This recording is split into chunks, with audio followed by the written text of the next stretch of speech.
अस्सलाम वालेकुम dear student, welcome to my channel the educational span.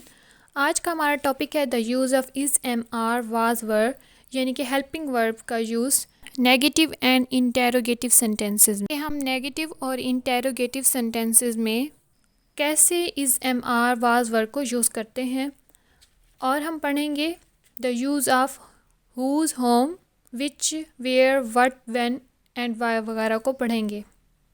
सबसे पहले हम ये पढ़ते हैं कि नेगेटिव सेंटेंसेस में is am are was verb को कैसे यूज़ किया जाता है। इज़ एम आर वाज या वर वाले फ़िक्रे को नेगेटिव बनाने के लिए उनके बाद हम नॉट लगाते हैं। यानी कि अगर किसी सेंटेंस को हमने नेगेटिव बनाना हो तो हम इज़ एम आर वाज या वर के बाद हम नॉट लगाते हैं। यानी कि सेंटेंस में हेल्पिंग वर्ड के बाद नॉट लगाया जाता है अगर किसी सेंटेंस को हमने नेगेटिव बनाना हो। और अगर हमने किसी सेंटेंस को इंटेरोगेटिव बनाना हो तब हम इज़ एम आर वाज या वर को सब्जेक्ट से पहले यानी कि सेंटेंस के शुरू में ले आते हैं, लेकिन सवालिया फ़िक्रे के आखिर में सवालिया निशान लगाया जाता है।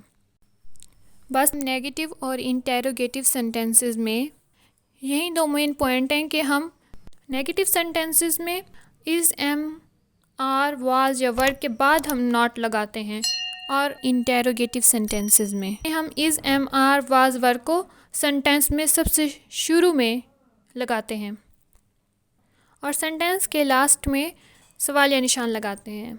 क्वेश्चन मार्क लगाया जाता है सेंटेंस के लास्ट में। हम इनकी कुछ एग्जांपल्स को देखते हैं। ये मेरी किताब है, दिस इज़ माई बुक। तो इसका हम नेगेटिव बनाएंगे कि नेगेटिव सेंटेंस क्या बनेगा, ये मेरी किताब नहीं है, this is not my book.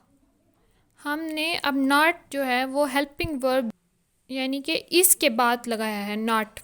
जैसे कि हमने पढ़ा है कि हेल्पिंग वर्ब के बाद हम नेगेटिव सेंटेंस में नॉट लगाते हैं, इसी तरह हमने इसके बाद नॉट लगाया है। अब पढ़ते हैं इंटेरोगेटिव सेंटेंस को। क्या ये मेरी किताब है, इज़ दिस माई बुक। तो इस सेंटेंस में हमने जैसे कहा है कि इंटरोगेटिव सेंटेंसेस में हम हेल्पिंग वर्ब को फर्स्ट में लगाते हैं, सब्जेक्ट से पहले लगाते हैं।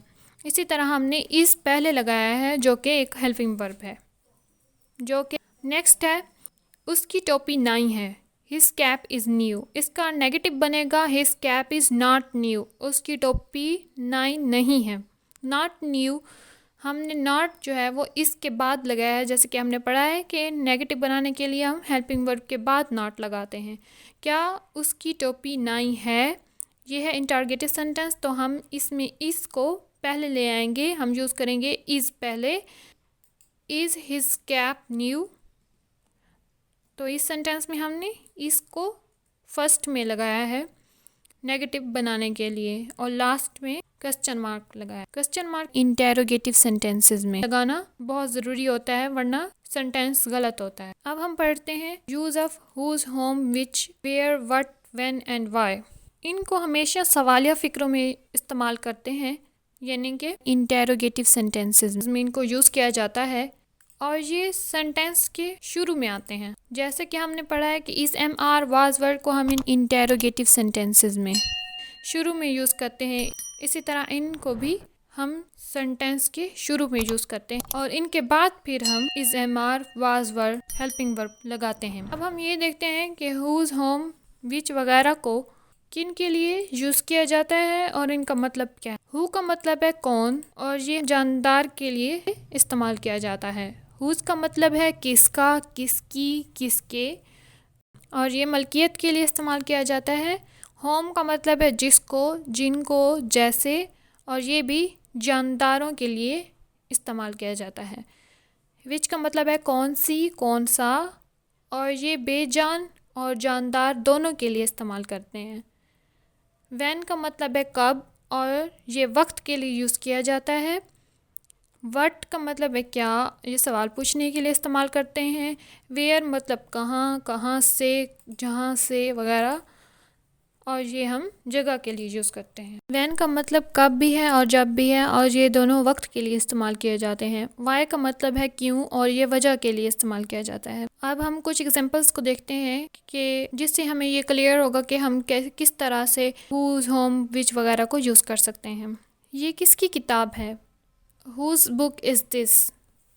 तो इसमें हमने हुज को पहले यूज़ किया है, क्योंकि हमने पढ़ा था कि हम किसी की मलकियत के लिए हुज को यूज़ करते हैं। तो किसकी किताब है, यानी कि ये मलकियत को शो कर रहा है, तो इसलिए हमने यहाँ पे यूज़ किया है हुज बुक इज़ दिस, और ये सेंटेंस के शुरू में यूज़ किया है। नेक्स्ट है ये किसका कलम है, ये भी मलकियत के लिए है, तो हम इसमें हुज लगाएंगे, हुज पेन इज़ दिस, और लास्ट में सवालिया निशान। तुम किससे मिले थे? होम डिड यू मेट, किससे? जैसे कि हमने पढ़ा था कि होम को किसी जानदार के लिए यूज़ किया जाता है, जिसको, जिनको, जैसे, जिससे। इसी तरह हमने इस सेंटेंस में भी होम को यूज़ किया है, क्योंकि इसमें है किससे, यानी किसको मिले थे, तुम किससे मिले थे। नेक्स्ट है आपने कब घड़ी दी। कब और जब दोनों के लिए हम व्हेन यूज़ करते हैं, तो इस सेंटेंस में हमने व्हेन स्टार्ट में लगाया है सेंटेंस के। When did you give the watch, और लास्ट में क्वेश्चन मार्क लगाया है। नेक्स्ट है कौन सी तस्वीर आपकी है। विच इज़ योर पिक्चर, कौन सी, कौन सा, कौन सी के लिए हम विच यूज़ करते हैं, इसलिए हमने यहाँ पे लगाया है which is your picture. Helping verb को सब्जेक्ट से पहले लगाया जाता है। नेक्स्ट लेक्चर में हम प्रेजेंट टेंस को डिटेल से पढ़ेंगे। आई होप सो कि आपको आज के टॉपिक की समझ आ गई होगी। इस टॉपिक के रिलेटेड कोई भी क्वेश्चन है तो आप कमेंट बॉक्स में कमेंट करें।